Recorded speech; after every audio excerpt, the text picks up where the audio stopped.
Discovering the ancient city of Thonis-Heracleion, beneath the waters.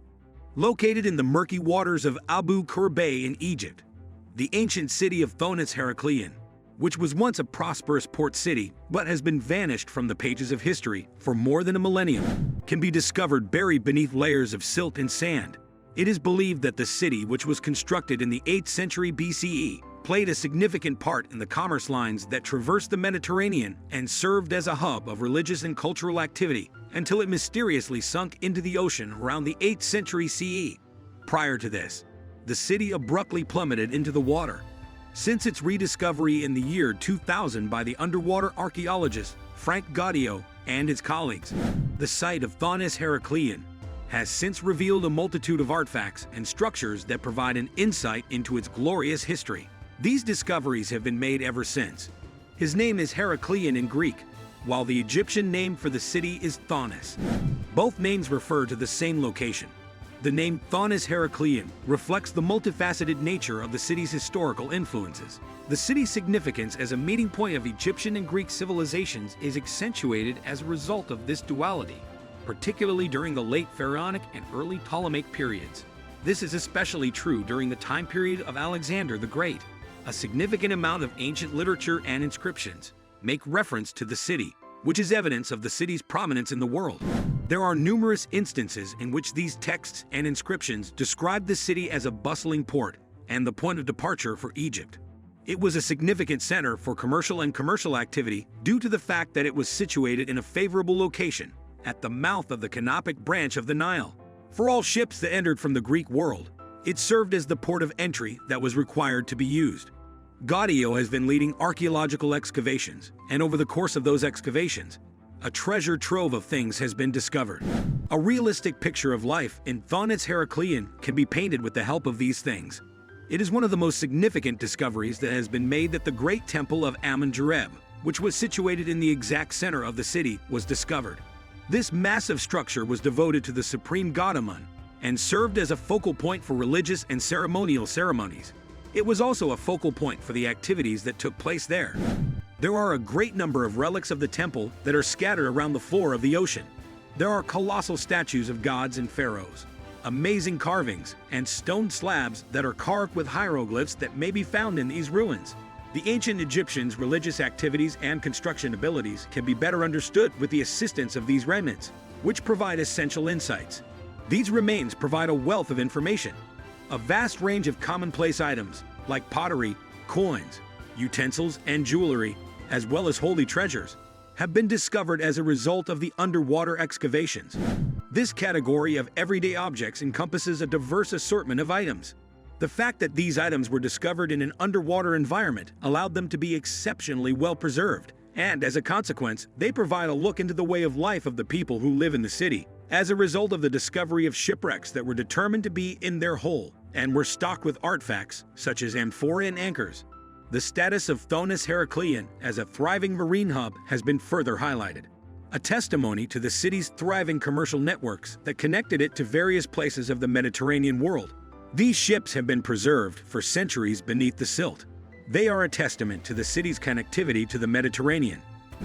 The rediscovery of Thonis-Heracleion, which is one of the most fascinating aspects of the newly discovered material, offers a glimpse into the mysterious disappearance of the city. This is one of the most intriguing aspects of the obtained knowledge. According to geological examinations, the submergence of the city is believed to have been caused by a confluence of natural calamities, including earthquakes, tsunamis, and rising sea levels. These natural disasters are assumed to have happened simultaneously. The occurrence of this phenomenon, which is referred to as soil liquefaction, would have resulted in the gradual sinking of the land, which would have ultimately led to the collapse of the city and its subsequent consumption by the sea. There is a high probability that this sad event, which was made even more severe by the alteration of the Nile's path, was the reason for Thonis-Heracleion's departure, which finally resulted in its omission from historical literature. During the course of our ongoing investigation of Thonis-Heracleion, we continue to uncover new information, and each of these discoveries contributes to our total grasp of this strange metropolis. The breakthroughs that have been made in underwater mapping technologies and excavation processes have made it possible for archaeologists to build detailed reconstructions of the structure and architecture of the metropolis. The results of these efforts not only shed light on the beauty of Thonis-Heracleion, but they also cast light on the connectivity of this ancient metropolis with other historical cities and civilizations throughout history. The existence of a great number of religious goods and inscriptions that indicate the city's function as a sacred destination is another factor that contributes to the increasing prominence of Thonis-Heracleion. There have been a great number of finds made, including a great number of stelae, which are stone slabs that have been etched with decrees, religious writings, and records of offerings that have been made to the gods. These stelae can provide a wealth of information regarding the religious practices of the city, including the worship of deities such as Ammon, Osiris, and Isis. This knowledge can be gained from several different sources.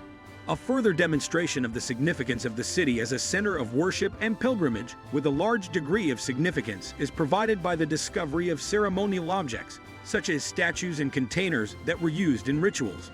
Additionally, the harbor of the city, which is an important part of the city's infrastructure, has been the focus of a great deal of research. Ruins of docks, warehouses, and anchorages that would have supported the loading and unloading of goods have been uncovered by archaeologists. These structures would have included anchorages. The construction of these buildings took place in the distance. A reflection of the superior engineering abilities of the people who reside in the city may be seen in the design of the harbor, which includes canals and basins that are protected from the elements. Not only did the creation of the harbor make it possible for enormous commercial vessels to pass through, but it also provided it with protection from the tremendous currents and tides that are distinctive of the Mediterranean. There are important ramifications that the rediscovery of Thonis-Heracleion has for our understanding of the history of ancient times. One of the most powerful reminders is the fact that it serves as a harsh reminder of the ephemeral nature of human civilizations and the powerful forces of nature that have the ability to alter the path that history takes. It is the city's dual identity as both Thonis and Heracleion that brings to light the interconnectedness of ancient cultures and the shared legacy that binds people together regardless of time or location. The city of Thonis-Heracleion continues to serve as a metaphor for resiliency and rediscovery, despite the fact that specialists are still attempting to grasp the mysteries that surround it. Its ruins, which have been buried beneath the waters for a very long time, now offer a tantalizing glimpse into a world that has been forgotten for a very long time. They are a constant reminder of the legacy that has been passed down from previous civilizations and the insatiable hunger for knowledge that is the driving force behind international travel. The story of Thonis-Heracleion is not only about a city that was lost and then found, but it is also about the persistent human spirit's quest to understand our history with all of its complexity. The laborious efforts of historians, divers, and underwater archaeologists have resulted in the discovery of a portion of history that was thought to have been lost for good. This discovery was made possible as a consequence of the work of these individuals. Each and every item, stone, and piece of pottery contributes to a more comprehensive understanding of the functioning of ancient societies, the ways in which they engaged with one another, and, ultimately, the ways in which they strove to survive until the end of their existence. When seen in a more comprehensive manner, the discovery of Thonis-Heracleion makes a contribution to the world narrative of ancient civilizations and the interconnections that exist between those civilizations. This brings to light the value of commerce, the flow of cultural ideas, and the ever-present influence that natural forces have on human settlements. The existence of the city and the fact that it was finally submerged in water bring these things to light. Furthermore, during the course of ongoing research into the waters of Abu Qir Bay, it is certain that Thonis-Heracleion will uncover additional mysteries. These secrets will not only provide more insights into the ancient world, but they will also serve as a reminder of the delicate balance that exists between the accomplishments of humans and the all-powerful force of nature. Thanks for watching. Don't forget to like and subscribe to our YouTube channel.